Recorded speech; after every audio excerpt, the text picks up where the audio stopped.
Hello, everyone. Thank you so much for joining and being on time for this Sumo event. Please hold tight for another couple minutes. Some people are coming into the webinar and we will kick things off. So just hold tight for a second. Make sure your spatula is clean and you're ready to barbecue. We'll get going in just about 2.5 minutes or so.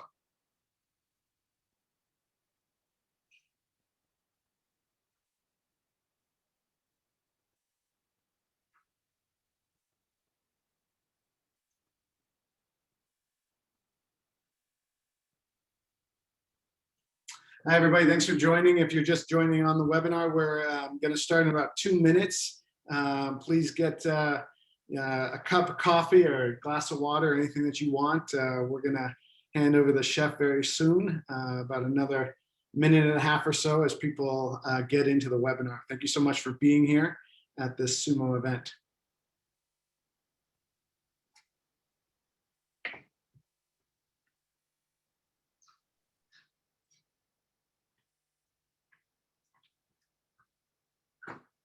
All right, I see the numbers coming in, and we got about another minute or so. Let's let folks get in on this webinar. We're coming live from San Diego and my kitchen in the East Bay in Northern California. So folks are streaming in here. We're going to give it another minute or so, and then we will kick things off.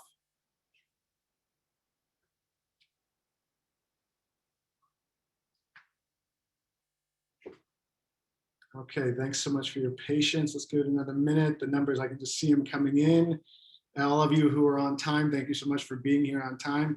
We will stick to this hour and learn a lot in the next 58 minutes or so. Okay.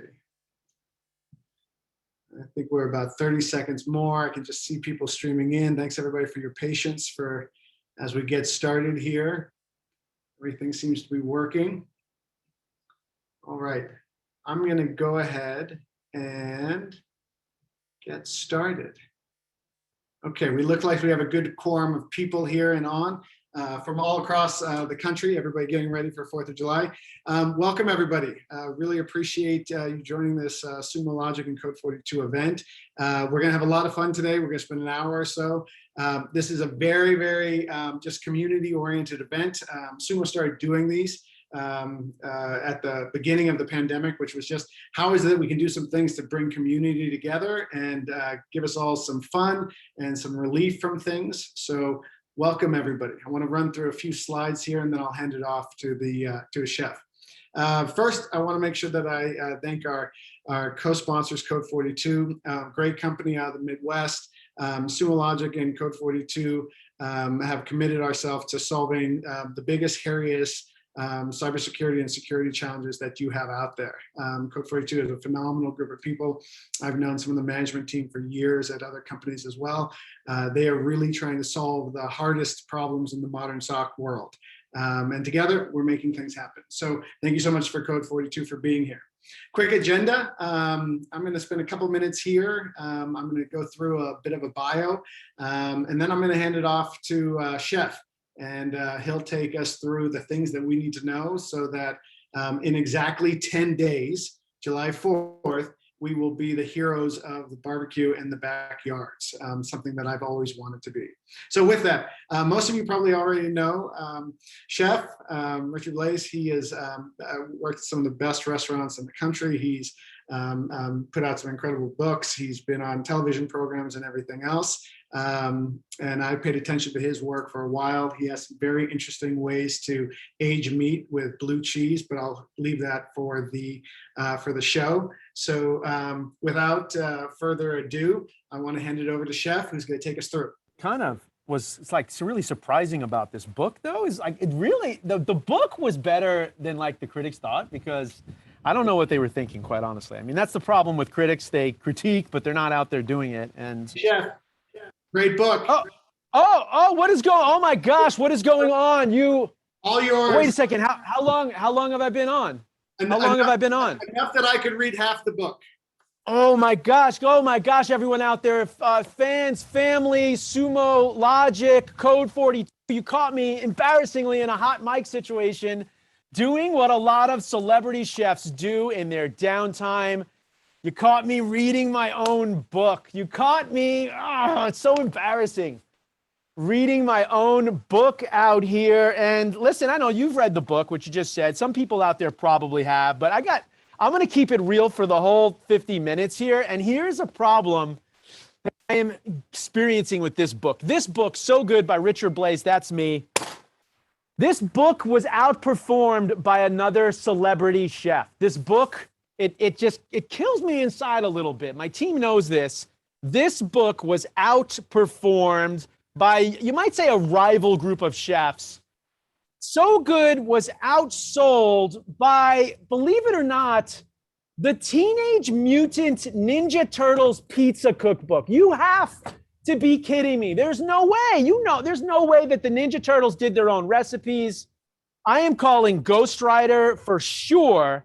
And by the way, everyone out there, I know this is a big group. I mean, have you ever tried to make pizza in a sewer? Like, there's the humidity of a sewer. It does not work for pizza. Yeah, there you go. You can do it. You're a world-acclaimed chef from the East Bay. But me, no, you can't do pizza in a sewer. Also, I mean, what is going on? Donatello thinks he just puts a pizza peel on the end of his bow staff and he's an award-winning pizzaiolo. I do not think so. And I also do not respect the Ninja Turtles as a superhero group. I'm more of an Avengers and X-Men fan. But I just had to get that off my chest. Aaron, thank you so much for the introduction. Thank you, everyone, for joining me. Real quick note, we're so happy to be here virtually with you, hundreds of people out there. We're having a good time. We're all also probably very excited in these moments as we're sort of working through this level of the global pandemic that we can go outside, go not wear masks all the time, all these things that we should be very, very grateful for. But I have an admission, a confession, if you will. Listen, I'm grateful for everything, but I liked wearing masks because I could go to the grocery store and no one would recognize me. If I wear my mask in the grocery store, no one recognizes me. It's a weird little moment that I actually enjoyed. And to be clear, no one recognized me in grocery stores before the pandemic. I just want to be clear. It's not like, people were recognizing me, but wearing the mask is a nice shield for my ego. When people don't recognize me, I can blame the mask for it. And that's just, how it's like being a Z-list celebrity chef until actually, shamelessly oversharing here, until this morning, though. It actually happened for the first time in my 13-year celebrity chef career. I popped into the Starbucks. Sorry to drop a brand name on you, but I'm an everyday person. And I went into the coffee shop and I got recognized. I got recognized at the Starbucks. And this person was like, "Oh my God, I cannot believe that you're here." They were like kind of shaking a little bit, very emotional. It was an intense fan interaction. And this person was like, "Oh, you have no idea. My family and I, we love your work on Modern Family." Oh. Exactly. And finally, I get recognized, but as Jesse Tyler Ferguson. I am Richard Blais, by the way. Thank you so much for hanging out with us. And listen, we are going to start cooking. I know a lot of you are cooking along with us. You got a bunch of recipes. You got all sorts of things in front of you. And we are going to sort of throw down the backyard barbecue here. But before we get into it, I want to do a quick little segment. And it is called Hot Topics. Hot Topics. That's right. It's Hot Topics. And Aaron, I'm going to ask you maybe to partake here. I'm going to ask a couple of random questions brought to me from my assistant chef, Scarlett, who's right off screen. These are topics that are in today's news related to food. And here is the first one. Okay, it is cicadas. Cicadas. Cicadas are everywhere. They're not here in California. Yes, there they go. You can hear them, though. People, listen, they're eating cicadas. Aaron, people are eating cicadas. Are you down with this trend or no? I say yes. I think it's a renewable protein. I think that if we could figure out how to make it a little more tasty and a little less chewy inside, I think we'd love it. Okay, you're speaking with first-hand knowledge as someone who maybe has cooked a cicada. Most people who are watching us are probably saying gross, thumbs down. And I can see it both ways. Yes, it could be a protein that feeds the future. And yes, a cicada happens to be the exact same size as a plump jalapeno. I'm not suggesting we stuff them with ooey gooey cheese, or am I? But here's the cicada. The issue I have with this is cicadas, they only come out once every 17 years. So imagine this. You come out after 17 years, you don't know what's happened in the last 2 years. You don't know there's been a global pandemic, and you're flying around and you're used to like people hitting you with their windshields and swatting you off the tennis court. But now you're like going back to the hive with all your other cicadas and you're like, they're eating us now. They are eating us now. It is tough times. I don't know if you should eat cicadas. Okay, next topic on Hot Topics coming in. These are real questions from the interwebs. This one, a little bit more personal, a little bit more gravitas. A woman in Utah passed away recently, RIP to this lady, of course, but she has an award-winning fudge recipe, and she put her fudge recipe, Aaron, on her tombstone. Would you give away the trade secret and put it on your tombstone? I think I would. I think I would want to share it with generations. I might make it into some NFT or digital asset so that you actually can pass it down generation by generation. So I would keep it, I would give it, but I would put an NFT on it and share it with my legacy for years to come. Unbelievable. First of all, we're getting business tips. We know about how your success, unbelievable. For me, I mean, first of all I have to say is this lady's award-winning fudge recipe, you know, at some point in her life, she was like, I'm taking this recipe to my grave. And she did. She took it all the way to her grave. But I'm sort of creating this false narrative here that actually she didn't want to reveal the fudge recipe, but her estranged sister, it was her last moment of sort of passive aggressiveness. It was her last moment to really sort of get at her sister. That's that story. There we go. Okay, last one of the day for Hot Topics, and then we're going to cook, I promise. Here it is. Last one. Aaron, you'll love this. Folks out there. Okay, here it is. There is a disgusting food museum. A disgusting food museum. You've seen this trend. There's the ice cream museum. There's this museum. There's that museum. Everything's a museum. This show, by the way, you don't know. It's actually a museum. Yeah. It's the Richard Blais Museum. And there's a disgusting food museum. It's serving things like surströmming, which is a fermented fish that when you open up the can, you automatically vomit. It's serving this Sardinian cheese that's actually filled with maggots. It's gross and disgusting. Aaron, are you going to the disgusting food museum? I'm going to go because I appreciate the diversity of culinary tricks that people love around the world. I'm going to go. I don't know if I'm going to partake, but I'm probably going to go and learn a bit and kind of get a sense of the things. I'm a pretty steak and potatoes and pizza guy myself, but you know what? Each their own. There you go. There's probably some sort of disgusting steak and potatoes dish. By the way, great answers. You win. You win. All three really, really great answers. Putting an executive on the spot. Me? Yeah, I'm going. But let's be honest. You're going to these museums because of social media. I want to actually broadcast in slow motion me eating that fermented fish. And then it's going viral. It's going viral. Okay, everyone. Finally, we're done with the hot topics, and now it's time to get into some of the heat in the kitchen. We're outside in a windy outdoor kitchen. We're talking about barbecue, but before we get into our actual food, we are going to do a bonus dish. That is right. It is time for a bonus dish. And every time I say that, every time I say bonus dish, I think of my good friend Guy Fieri. You know Guy Fieri. Yeah. I mean, he's not here today, but he is here today. Look at that. Guy Fieri making an appearance. He's not here because he's 100 times more expensive than I am for this sort of thing. But he's an amazing person. Guy Fieri, he is amazing. He is the real deal. And every time I say bonus dish, I just feel like I'm ready to head on down to Flavor Town. So shall we? We shall. We should? We are. Okay, listen, this is a bonus dish today. It's not food related. It is a dish that we enjoyed pre-pandemic, sort of happy hour times, 5 p.m., 6 p.m. We enjoyed it with our friends, family, colleagues. We talked about work. I just said it. It's a happy hour cocktail. But let's be honest, during the global pandemic, happy hour becomes whenever you want it. It becomes whatever time you want on it. I'm dancing in a martini glass. And now it's, I don't know, it's 1:15 p.m. here in Southern California. It could be 10:39 where you are, 11:42 at night. It doesn't matter. Happy hours whenever you want to make it. So we are going to make one of our favorite dishes from the restaurant Ember and Rye, my new restaurant here in Carlsbad at the Park Hyatt Aviara. And it is the Smoking Ember. And it is mezcal and grapefruit juice. That is what I have in this little champagne coupe right here. And at the end of the day, it's a margarita. It's a smoky margarita. Mezcal is sort of a smoky tequila, grapefruit juice. Really, really nice for this summer hot day that we're experiencing here, even though it's windy. But I am going to give it the Richard Blais twist. Even though it's windy out here, I am going to put a giant bubble on this dish. It popped in front of me. It popped.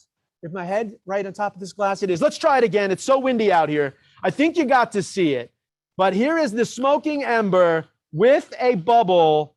Oh, that bubble's not big enough. Let's go. Let's go bigger. Double bubble. Double, triple bubble. It's like a triple rainbow. What does that mean? Triple rainbow. Let's do one more because we're having, there it is. Let's do one, see if we can get, now it's really windy though. How big? No, it's flying away now. We had the bubble. The wind is blowing these bubbles all over. These are, by the way, these are $100 bubbles. Every one that blows away is $100. Okay, there it is. There it is. And the bubble, it comes to the table.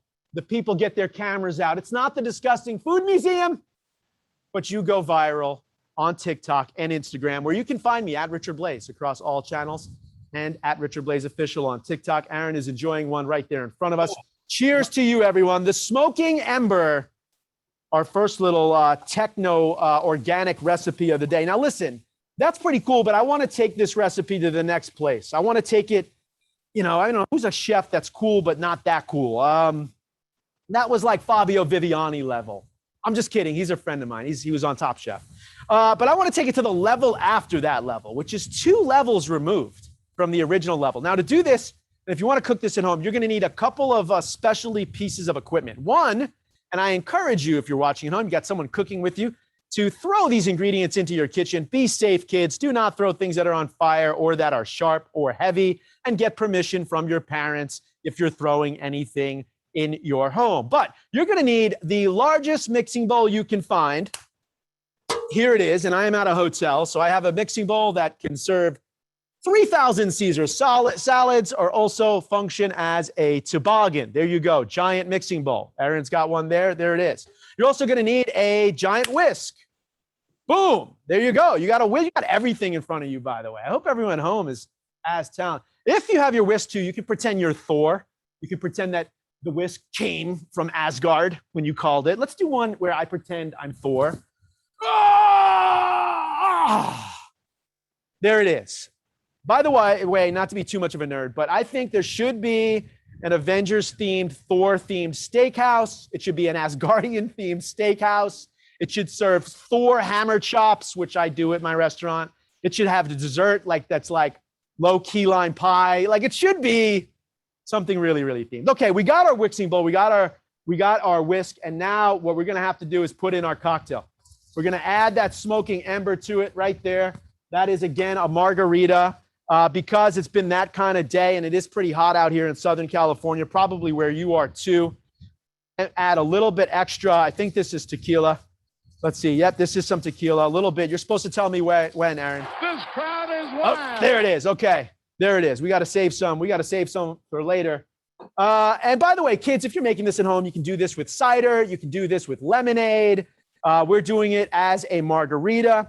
And we're going to need one other secret ingredient here. And it is an ingredient that I have sort of, let's be honest, I've made a career out of this ingredient. And I know you can't turn off your mute, but you got a Q&A session. Maybe someone can yell it out. I will, through the universe, I will hear you. Please, everyone, even if you're home, even if you can't come off of mute. On 3, yell out one of my favorite ingredients of all time. Here it is. One of Richard Blais's favorite ingredients of all time is 1, 2, 3. Cardamom. Yes. Seemingly, nice try. Cardamom. Nice. I respect the fact that you know what cardamom is.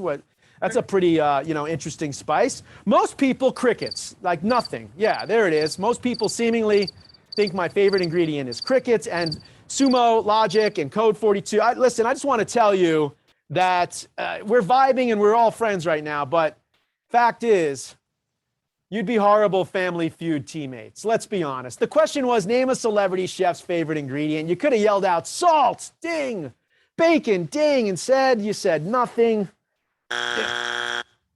2 X's and we lose Family Feud again. Okay, let's give it one more try. It's not cardamom, it's not bacon, it's not salt. One of Richard Blais' favorite ingredients of all time is... And here it is, a full tank, 900 pounds, it seemed like, of liquid nitrogen, LN2D2, making its world premiere for Sumo Logic. Here we go. This is LN2D2. LN2 stands for liquid nitrogen, D2 because I am a nerd. And do you want, I know you're a little shy, LN2D2, but do you want to say hi to our audience out here? Hi, everyone. What's going on today? So nice to see all hundreds of you across the nation. How's the weather where you're at? It's pretty chilly here.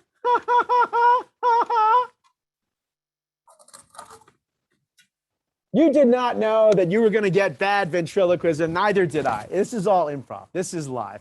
This is liquid nitrogen, though. The container is called a doer. It does look like, an R2 unit for sure. And I'm going to pour out some liquid nitrogen in this container in front of me right here so you can see it. And there it is, pouring into the container, a cryogenic liquid that is minus 320 degrees Fahrenheit. Now, That's cold. that is cold. Now listen, here's the fact, everyone. You did not know this, but some of you got the recipes in front of you. What you don't know is that Sumo Logic Code42, we have arranged right now at your front door, we have delivered a small little flask of liquid nitrogen. It's at the door right now. Mary, come back. We have not cleared that through legal yet. That has not worked. Maybe for the next show. I hear attendance is pretty good. Maybe for the next show. You have some nitrogen there? Well, it packs a punch of taste, but it's actually this coffee barbecue of yours. Look at that. The honey and tamarind. And there's a punch here, but it's not gonna freeze my tongue off. No, there it is. So you got the Richard Blais coffee barbecue sauce. It's not liquid nitrogen, but let's be honest, it's the next best thing. Oh, Thank you so much for throwing that plug out there. You can get it online. You got some already delivered to you. So there we go, everyone. Everybody else is going to get it delivered too, but I'll hold that till the end. No, they know. Everyone is going to get some Richard Blais coffee, tamarind, barbecue sauce. You get some barbecue sauce. And you get some barbecue sauce. And you get some barbecue sauce. We have a crew here of 6 people. They've never got the barbecue sauce. You are lucky, everyone. Thank you so much. Okay, back to the cocktail recipe because we got to get moving. We got 6 recipes to do. I am going to take the liquid nitrogen, and here's a couple things. It's cold, minus 320 degrees Fahrenheit, okay? If you're watching out there, if you're going to cook with liquid nitrogen, make sure you got goggles on and make sure you got gloves. I am a trained professional. All right, never stick your hand in it. Never use it as part of your award-winning Food Network Top Chef hairstyle. I don't know why I said that. It's never won an award. It really has never won an award. It has not. Okay, but here it is, liquid nitrogen. It's got no flavor. It's got no calories. What is it doing? It's acting as a coolant. We add it to our cocktail. Our smoking ember now is smoking cold. All right, and it's freezing the tequila. That is right, it is freezing the tequila in this cocktail. And every time I make this drink, some of you have probably seen me do this on a television show. Usually when I do it live, someone just yells out, "Dry ice." And I say, "No, sir, I just told you, this is liquid nitrogen." And they usually yell out, "Dry ice." I do a lot of live shows in the Jersey, Philly area. That's a shout out to my production crew. But this is not dry ice. Yes, dry ice. Yes, I get booked for Halloween pretty frequently. And what happens when we combine this cryogenic fluid with tequila and with this margarita? That is right. We have made, for the first time today, liquid nitrogen margarita sorbet. spoon drop because it was so cold I couldn't handle it anymore. There it is, everyone. Liquid nitrogen tequila sorbet. Passing it off to my assistant, Scarlett. You can bring your hand in just a little bit. People want to see your hand. There it is. I have a chef named Scarlett, and that's her hand. And that's the first time we've done that, but that was really, really funny. I appreciate that. By the way, a quick little sidebar here. She's my 9th assistant chef, and they're all named Scarlett, but she's my 9th because I usually lose them right around liquid nitrogen tequila sorbet. It sneaks up on you. Like it's straight tequila. Okay, here we go. Back to the actual cooking of the show now. We got through a cocktail. We did a monologue. We had some fun. Let me hear some Q&A questions, or at least put some emojis in there. I want to know if you're having a good time. Is this entertaining? Okay. Everybody was guessing your favorite seasoning was hot sauce. I like that. Okay, so I take that back then. Sumo Logic, friends and family of Code42. I take it back because hot sauce is a good guess. Chefs love hot sauce, okay? Now, listen, we got so many recipes in front of you. The first one is for a salad, okay? And it is a chopped green salad. So the recipe is going to pop up here in front of you. There it is. Now, I'm going to be honest with you. I hope you're having a good time. Making a salad on a live cooking show is not necessarily the most dynamic thing you can do, but everyone's got the recipe, and it's pretty simple, right? You're going to find whatever vegetables you love, right? Go to the farmer's market, go to the market. If you love, like in my salad, I got beets and asparagus and radishes and some beans and tomatoes.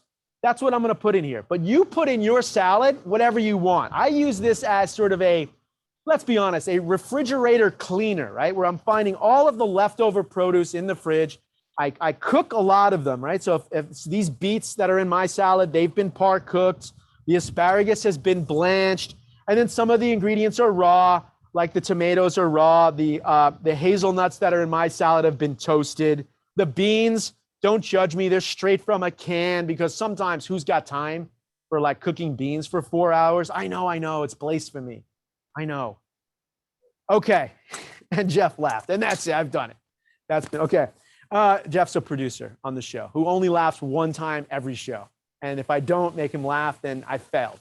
So we've succeeded today. All right. And then the dressing is Green Goddess dressing. So you got the recipe in front of you for Green Goddess.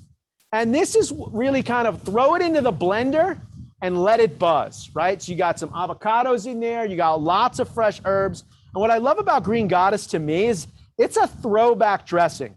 Meaning like my mom, my grandmother, my grandparents, they always had like Green Goddess dressing in the fridge.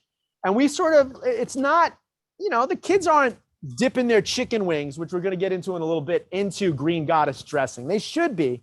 That'd be pretty delicious. But, ranch, blue cheese, vinaigrette has taken over. Let's bring back some Green Goddess dressing. And it's real simple. I like a lot of dressing in this salad, right? It's a creamy dressing. Caesar salad. You know what a pet peeve as a chef, underdressed Caesar salads. Caesar salad does not want to be underdressed. It's got all this bold flavor. It's got romaine lettuce. Aaron, you got a question about salad? Chef, I got a question which is specific to mayo. And mayo is, one of my great vices in life. You can pretty much add it to anything. But the question is, what about using the veganese stuff, the vegetable-based? Got it. Great. So listen, I love it. You can use all sorts. Listen, the recipe has avocado puree and mayonnaise in it, okay? If you want to substitute the vegan mayonnaise for this, actually go for it, okay? It's going to be just as good, right? So any of the vegan soy-based mayonnaise, that's going to be good. If you wanted to make this recipe and totally omit mayonnaise and just use sour cream or a version of sour cream, a light sour cream, a creme fraiche, a crema, a buttermilk, a kefir, anything that's in that sort of world is going to work to sort of give this sauce the viscosity. I would love to actually add even maybe a little bit more buttermilk that's into this recipe. It's going to work great. The question came in, what about a half and half? Is that a little too much? Is that a little over the top? Half and half is not going to really give us the viscosity that we're looking for. Mayonnaise has got that sort of like everything sticks to the vegetable. So I personally wouldn't do half and half. If you're going to go more into the dairy world, I'm thinking sour cream, butter, a little bit of sour cream and buttermilk mixed. that would be a good option. Or just straight avocado and maybe thin it with a little bit of water, right? Like using the avocado as a replacement for mayonnaise is something we do frequently here in my restaurants. And it also then gives you the color green. And just everything's, even if it's not healthier, don't green things, just eat healthier. It just seems like it feels better. There it is. So our salad is dressed. You're going to need to put some pepper on the salad. So you're going to need a giant pepper mill. And here it is. I always bring this pepper mill out because I found it for $1 in Aspen, Colorado. And for those of you who have been, it's the only thing in Aspen, Colorado that's $1. I guarantee you this is it. The only thing in Colorado that's $1 is this pepper mill and the shirt that I'm wearing in that cookbook. Only two things you can buy. And that shirt was actually $9. I'm lying. $1 pepper mill. Okay, I found it at a vintage shop. And then I like lots of pepper on this. Okay, lots of pepper. If you really like acidity, which I do, I like having lots of tomatoes in this because of the acidity. But you can also very simply add more lemon juice or a little bit more vinegar. All right.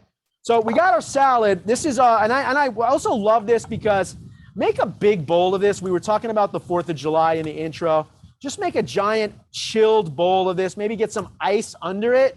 If you're outside, you're having a picnic, you're having a barbecue, you're watching some fireworks, and you can just have this salad nice and chilled and ready to go, right? If you are entertaining for the holidays, do most of this work ahead of time, right? And we're really going to talk about that in our next couple recipes. Sorry, faked out Scarlett there, which are going to require some time, okay? So this is our salad. That's going to pop off to the side over here. We're getting our feast ready. We got 30 minutes left in the show.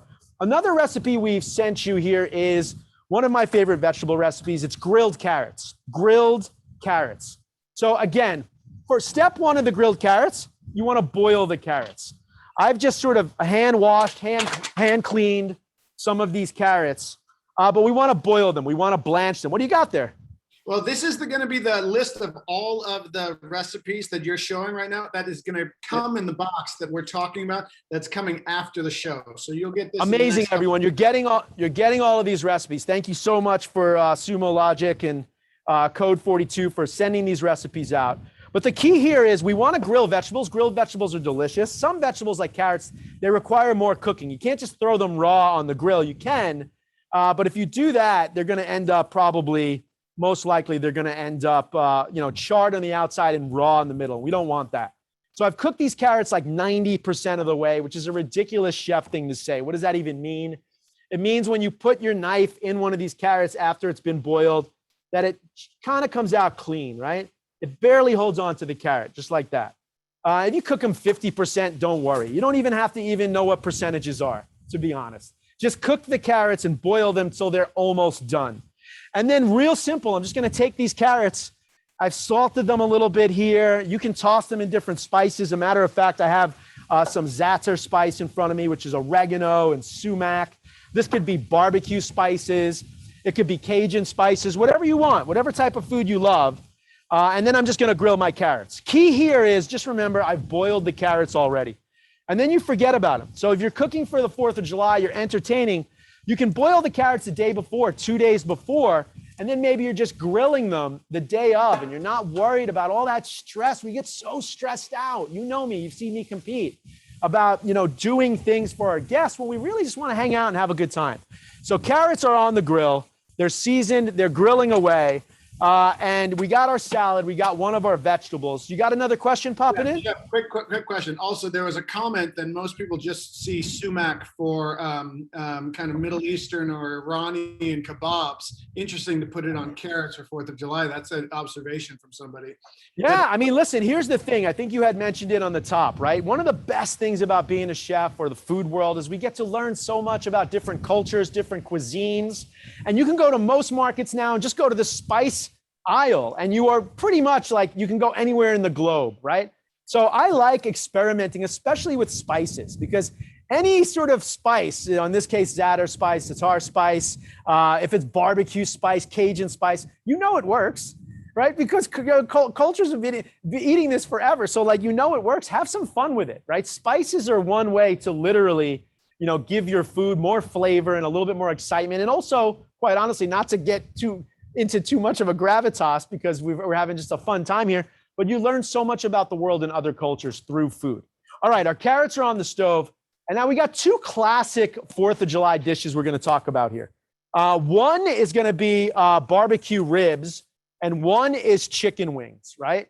So these require a little bit of time. These require a little bit of time. But what I want you to do is think about doing this work the day before, right? Do it the day before. You can do it the morning of, but I don't want you to be stressed during your holiday, okay? And what we've done here is there's a couple different ways to do it.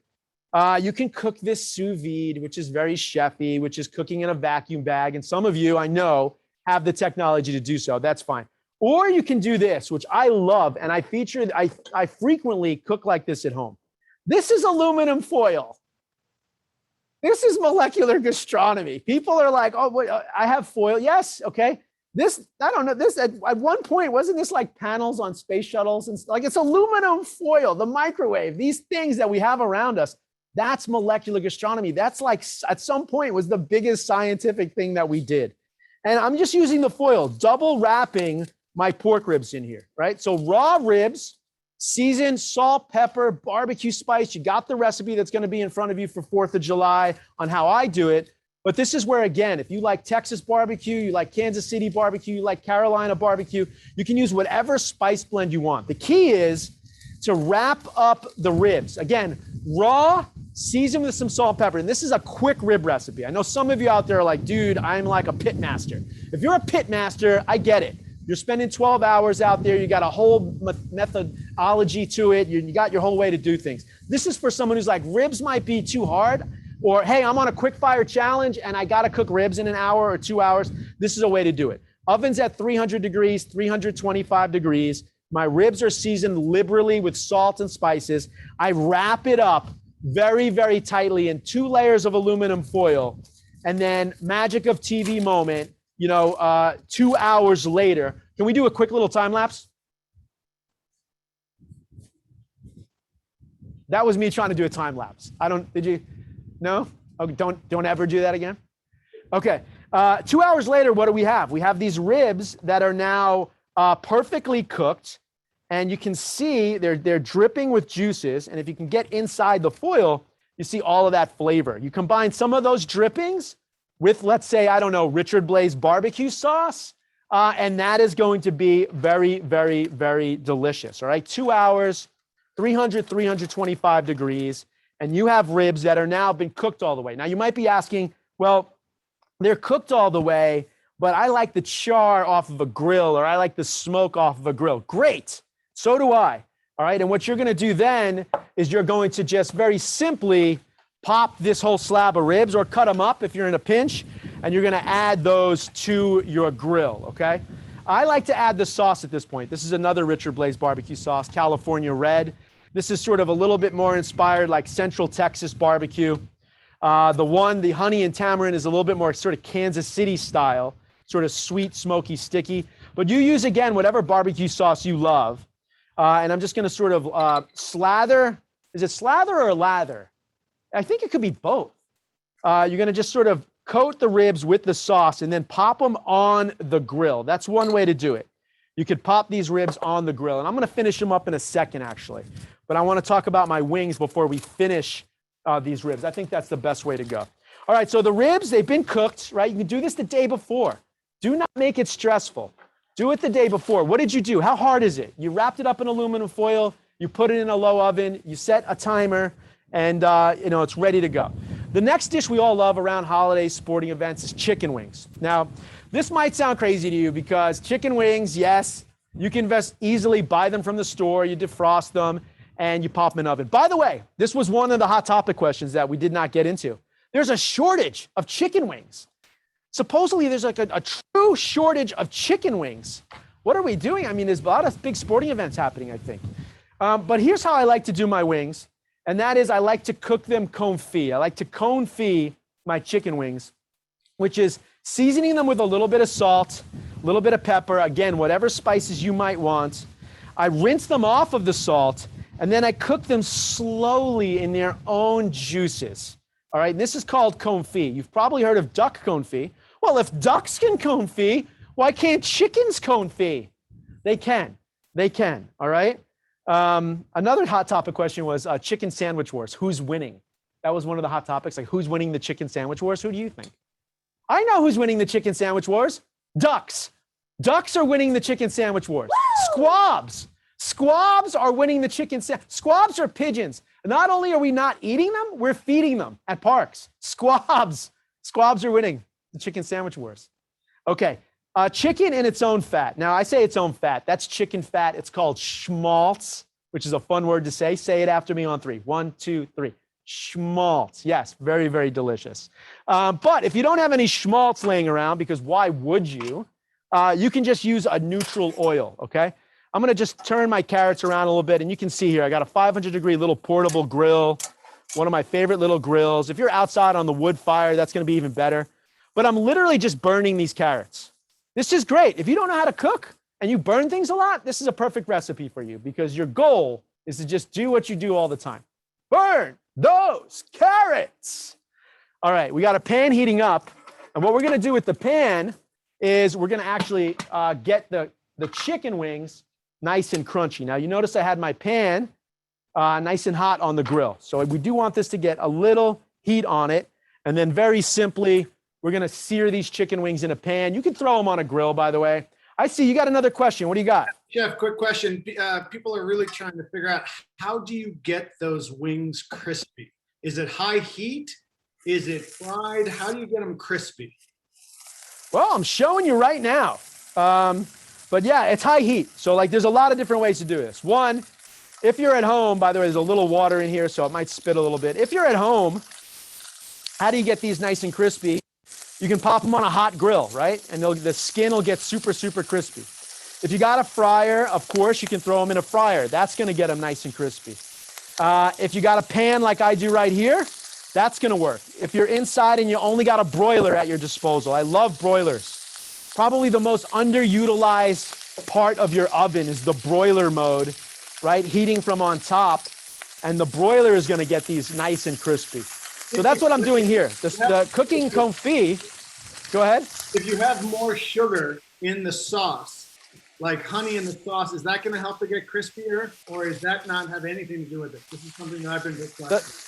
Sure, the sugar and honey in the sauce is gonna help it be more delicious, right? We all love sugar, and it's gonna help it caramelize, and it's gonna help it brown, but it's not necessarily going to make it crispy, okay? So it'll help it brown, the sugars, but it's not gonna help it be as crispy as you want. And it's real simple here. As you can see, my chicken wings now are starting to brown. That's how we're gonna get them crispy. So fryer, broiler, throw them on the hot grill, just like I did with the carrots. That's gonna work as well. So our chicken wings, they've been cooked confit. If that's too much for you, by the way, just throw them, just buy them and throw them on the grill. They're still gonna be delicious. But if you want super tender chicken wings that are like just falling off the bone and crispy, I love doing this technique where I'm confiting them. And you can just put a little bit of oil, just salad oil, wings, salt, pepper, spices in the oven, foil wrapped, cook them for like an hour, and that's what you have right here, cooking in this pan. So our wings getting nice and crispy, and it is time to check in on our carrots here. I can't believe we're gonna get through all these recipes. We still got 15 minutes left. Like, we are just having, is everyone having a good time? I can't see your responses, so you can be brutally honest. But if you say, yeah, there we go. My production team's having a good time. That's in part what counts. You guys mean a lot to me. That's not what I meant. I mean, it counts how you feel. Maybe you matter. Okay, here we go. Our carrots have been cooked. And this is as simple as this now. I have made, you can toss this in the Richard Blais barbecue sauce. Or if you want, you can toss these in a little bit of a carrot top pesto or salsa verde. So we happen to be right near my restaurant. So we have a little bit of this carrot top pesto salsa right here. And I'm not even gonna toss the carrots in it. I'm just gonna lay down this green sauce right on this awesome plate in front of you. And then I'm gonna simply just plate my carrots right on top. Now they're grilled, now they're charred. You can see they're nice. Matter of fact, I'm gonna put them over here. I'm gonna season them a little bit more. I'm gonna season these, give them a little bit more salt because I wanna show you how you should season things before they go on the grill and when they are off the grill. And here's how you should do it, okay? These are the carrots. I'm gonna give them a little bit of finishing salt, which is good. Season things that are coming off the grill. Let me check in real quick over here on our chicken wings. Make sure that they're getting nice and browned and crispy like we just said. Yeah, look at that. Nice and caramelized. And then we're gonna do a little bit of finishing salt over here on our carrots. A little bit of finishing salt. All right, and make sure when you're cooking these wings that the pan or whatever you're cooking it in is hot. That's how they're not gonna stick. Hot pan, no stick.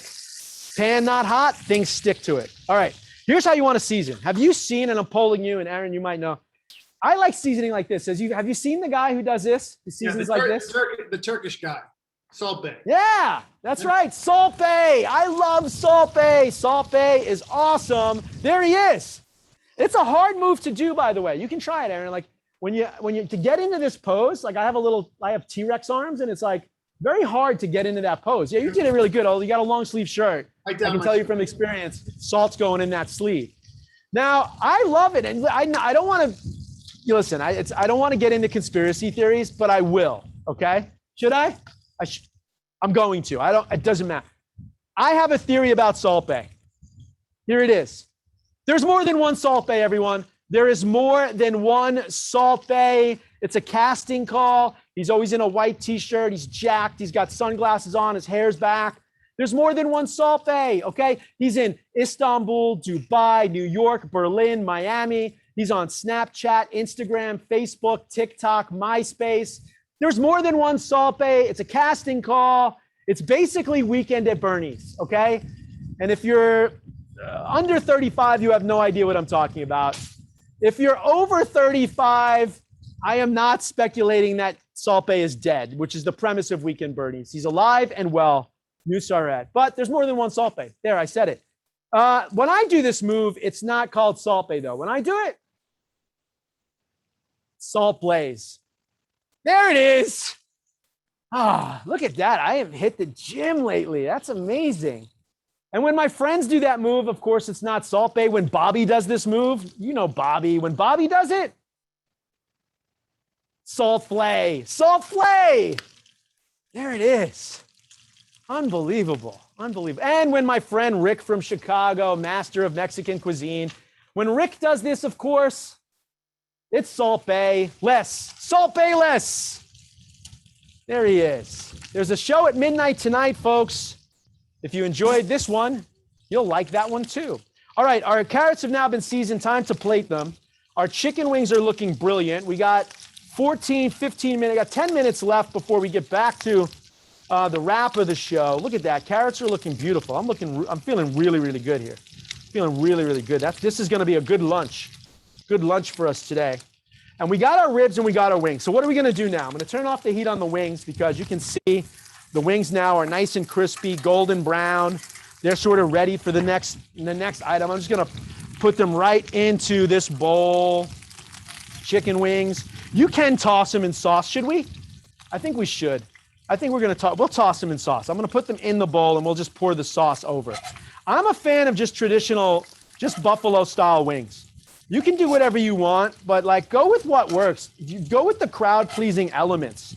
People love the celery and the carrots and the blue cheese, the whole thing. We got it all set up over here. But you know, I like the hot sauce. This is straight up. Listen, this is not an ad or anything, but this is just some Frank's Red Hot. Just some Frank's Red Hot. You want to toss it and be a little bit more specific than I am right here. Go for that. You want to do a little blue cheese crumbles on the wings. You're crazy, but go ahead and do that. That's going to work. You want to chop some parsley like a mad person and sort of get a little garnish at least to this. You know, here's how you do it. You just chop up the parsley. Oh, if it's windy, be careful. And then my hand's super slippery right now. And then you just get in there and you chop it like a maniac. And you look away, sing Richard Blais move. And the reason I'm chopping I'm just showing off. There's no other reason. I'm just trying to get another booking from you guys. There we go. Parsley, wings, done. Carrots, done. 2 cocktails, done. We got to finish the ribs. It is like one of these reality competition shows. Can he get it done? I don't know. Oh my gosh, the time is running down. How can he finish the ribs?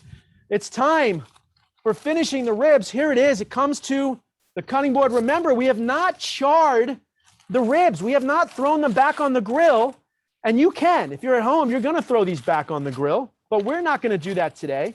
because we are going to premiere for the first time this afternoon a new Richard Blais Trailblaze Industries Sumo Logic Code42 piece of equipment right here. And here it is. It is the barbecue pork rib finisher. That's what we're calling this. We also use it as a cheese melter. And everybody will get one of those in the box. Yes, everyone will not get one of these in the box. I wish we can combine forces. There's only one of these. I'm clearly joking. We can't. Okay, this is version 2 right here. We've used it to melt cheese. We've used it to, brulees, and we're going to use it right now to finish ribs. And you might be looking at it, and I know this is one of my favorite tech entrepreneurs, sort of inspired, Elon Musk, Boring Company. They have the not a flamethrower. Problem with it is it costs $500. They only made 300 of them. And Joe Rogan bought the first 150 of them. So we did not get one. And although I have champagne taste, I have a beer bottle budget. So we built this. And when I say we, I mean Chef Scarlett. Chef Scarlett built this with landscaping tools and a Nerf Super Soaker. Here it is for the first time ever. Okay, yes, too. I noticed out there, some of you have said, oh, it also looks like, yes. It is also inspired by one of my other favorite tech entrepreneurs, RIP, Tony Stark. Iron Man is dead. He's not coming back. He's not coming back. And I spoiled it. I spoiled Endgame for you. It's been 5 years. I'm just kidding, everyone. I'm working on my dramatic acting. I need a lot more work. Thank you so much for the chat. I appreciate it. Here it is, the Trailblaze Industries barbecue pork finisher. For the first time ever today, letting loose, charring the pork ribs, charring the cutting board, getting a little bit of that magical flavor on our ribs. Still on fire. There it is, everyone. The Trailblaze Industries V2 barbecue glazer, or should I say blazer. And our ribs are now ready to go. They're pretty hot because, well, I just finished them with a flamethrower. We'll pull them out of our foil. We'll get rid of a little bit of a mess over here. And Aaron, there we go. Right on time. We have chicken wings, we have carrots, we got a green salad, and we have barbecue pork ribs, and everyone at home is going to get these recipes. And there's a reason why we do this. By the way, Aaron, real quick, there's a reason why we do all of this. We cook with liquid nitrogen. We have a flamethrower. We had a bubble gun make a cocktail. We're sourcing the best ingredients. We're styling our hair this way. There's all a reason for this, and it is because, well, it's because of flavor. It's because of theater. But also now doing all of this allows me to charge you an extra $79 in my restaurants. Oh, come on. Thank you so much. Aaron, how are you doing in your kitchen? I'm doing very well. I've made a big mess and I haven't finished anything. But that's okay. Yeah. Welcome to the world of reality cooking. But I have a question from Jessica that is probably the right time to ask, which is, when you're eating your barbecue, what's your favorite drink? Are you a cocktail person? Are you a wine person, a beer person? You're doing that on the 4th of July. What are you drinking? Okay, this is truth. Like, one, I'm a carbonation freak, okay? So anything with bubbles, especially if there's like fatty food around, like the bubbles and the carbonation really cuts through it. But I don't partake in a lot of sugar unless it's in some sauces. So it's more just like, the seltzers that are all very popular. But lately, and I don't drink a lot, truth be told, but I have been crushing 0 proof beer. Like non-alcoholic beer, I have just been crushing during this pandemic. And that is what I will be having with these ribs on the 4th of July this year. We got 2 more questions. I'm going to wait till you take a really big bite of ribs to ask the question. Okay. Somebody posed the question, how do you feel about barbecuing fruit? How do I feel about barbecuing fruit? Yeah, I love it. Grilled pineapple. I love grilled pineapple. I see people grilling watermelons on TikTok and stuff like that. I mean, I don't know. To me, a watermelon might be going too far because you love the the actual water content of it. But like pineapple, I love pineapple. Peaches, peaches, a summer fruit for sure. I like it. So here's what I say. Throw everything on the grill once and give it a try. And you'll find that there's a lot of things you love on the grill that maybe you didn't, like carrots. Do you have someone in your family who doesn't eat carrots? Grill them. And just the flavor of the grill will evoke some of the spirit of like cooking meat, and they'll probably love those carrots. I love it. Okay, another question that came up, and this is an interesting one, which is lots of people default to the pork rib. Have you spent time with the beef rib? The beef rib. What's your thoughts of the beef rib? I just love that it's like in the singular. Have you spent time with the beef rib? Almost as if it's a character, right? It's like a villain. It's like, I don't know, pork rib, but have you spent time with the beef rib? Yes, I spend lots of time with the beef rib. And I would say that I am impartial. Like I love both, right? So you might find a little bit more beef barbecue, Oklahoma, Kansas City, Texas, of course. I will say this, the pork is easier to cook. So if you notice, one of my strategies when I compete on a show is to cook more pork because it's a little bit more forgiving. Yeah. The beef rib, the fat is just different when it comes to beef or pork.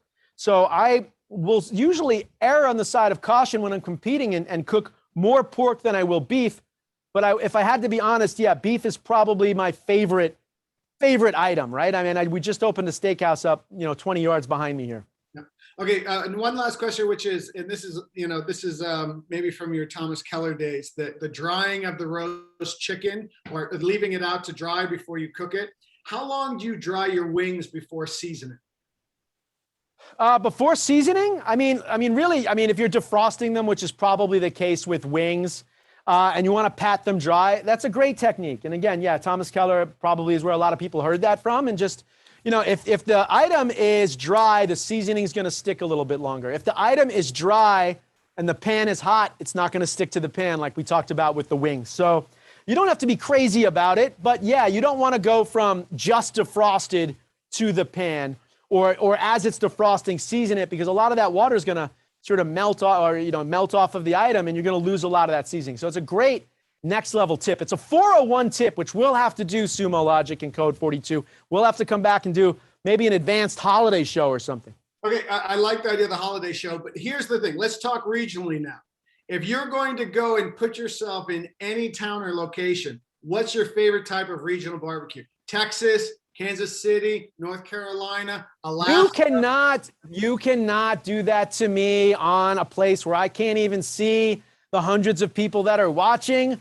Like if I say Texas, people from Carolina are going to get mad. This is how it goes with barbecue, right? People, they're obsessed. So hard for me to say. And that's why with the sauce line, the fact is, as a chef, I love it all. So I love the vinegary tang and the mustard-based barbecues from the Carolinas. I love the fact that most people in Texas don't even use sauce. It's all about just the technique and the dry rub. And I love a sticky, smoky, sweet Kansas City sauce. So when it comes to really all cuisines, I cannot give you an honest answer because I do truly love all of them. All right. But if everyone out there is from Texas, the answer is Texas. Of course, that makes perfect sense. So, Chef, what are you gonna go spend your time with over the next couple of months? I heard you're doing some Top Chef stuff. Any place where we can see what you're doing? Yes, you can see me tonight. Tonight at, I think it's 8 p.m. across all time zones. Top Chef, the semifinal, the penultimate episode of Top Chef season 18, Portland. If you're a fan of Top Chef and you've missed this season, you're missing out. I'm not just saying it because I'm a big part of it this season, but the LA Times just wrote an incredible article about the production we filmed during the heart of COVID. And it was a really, really special season. Big episode tonight on Bravo. You'll see me on some other shows like that. You'll see me across Food Network. And hopefully you see me across social media at Richard Blais on the Instagram, at Richard Blais Official on the TikTok. If you're under 25. I mean, it's for everyone, but awesome, you know what I'm saying. Awesome. Chef, thank you so much. So everybody at home or wherever you're watching this from, you're going to get this box of goodies that's going to come from Code42 and Sumo with a book and a thermometer and some of this incredible, actually, I've been dipping my pizza in this honey and tamarind sauce. It's been absolutely fantastic. On behalf of Code42 and Sumo Logic, want to thank you all for coming. And Chef, I'll leave it with you. Thank you so much for being here and being part of this community. Awesome. Thanks, everyone. Can't wait to do it again. And if you did cook this food, Go ahead, slide up in the DMs at Richard Blais on Instagram. I will judge your food. I will call it like I see it because I am a judge with integrity, but also I won't be able to smell it or taste it. So I only have the visuals to go on. Thanks so much, Sumo Logic and Code42. Thanks, everybody. Thanks, community, for being here. And have a great 4th of July in 10 days. And we'll see you at the next event. Cheers.